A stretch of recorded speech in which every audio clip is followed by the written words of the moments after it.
And we continue now with our coverage of President Obama's State of the Union address. And I'm joined now from Capitol Hill by somebody who was in that chamber for the big speech, South Dakota Senator John Thune. Senator, how are you? Doing well, Sean. Good evening. Appreciate you being with us. All right. I want to deal with the president's spending freeze proposal, which is not going to take place this year, but next year, so he says. Right. And it's on discretionary spending. Now, the president in this year increased spending 24%.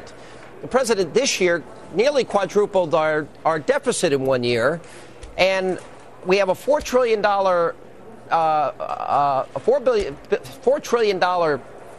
budget, and he's talking about $15 billion in discretionary spending it's going to impact. Is this smoke and mirrors, or will I have any impact in your mind? It's really a pinprick, Sean. It's like putting a Band-Aid on a self-inflicted gunshot wound. You look at the amount of spending. 43 cents out of every dollar that the federal government spent last year was borrowed. And, $15 billion, it was just announced yesterday by the CBO that the deficit for this year is $1.35 trillion.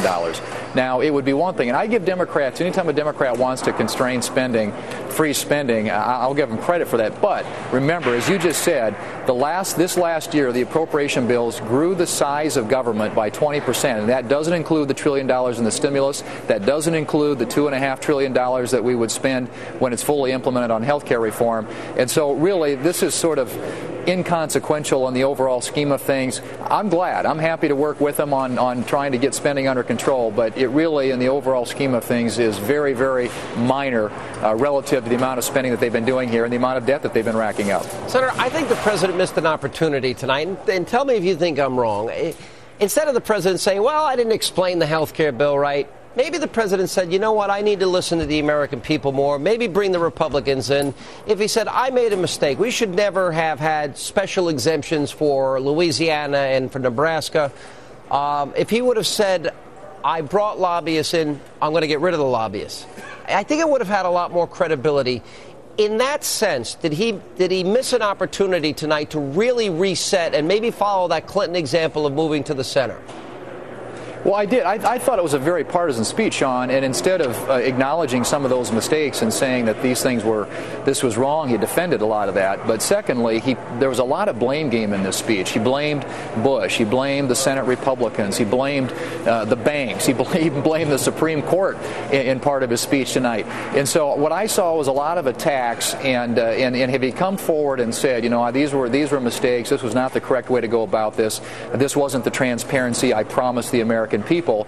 We need to go back to the drawing board and work with Republicans in a constructive way. I think that there are Republicans who would be willing to work with them. But everything that they're proposing right now is anti-job growth. They keep talking about wanting to create jobs, but all their proposals are jobs killers. Hey, Senator, I keep reading your name. As a matter of fact, it recently showed up on a list of 12 of the most prominent Republicans whose name is being bantered about as a potential potentially running for the presidency in 2012. You have any trips planned to Iowa maybe on your way home, or going to stop in New Hampshire anytime soon? Well, New Hampshire's definitely not on my way home. Well, it's not on your way home. I'm going back you just go up a little bit north, then you swing on over. It wouldn't be unheard of. Yeah, well, I'm going home every weekend now, and of course I'm running for re-election to the Senate this year, Sean, so I'll be spending a lot of time in South Dakota. Right, but I know there's a lot of speculation about next time around, but I'm focused on 2010. We have some great opportunities this year.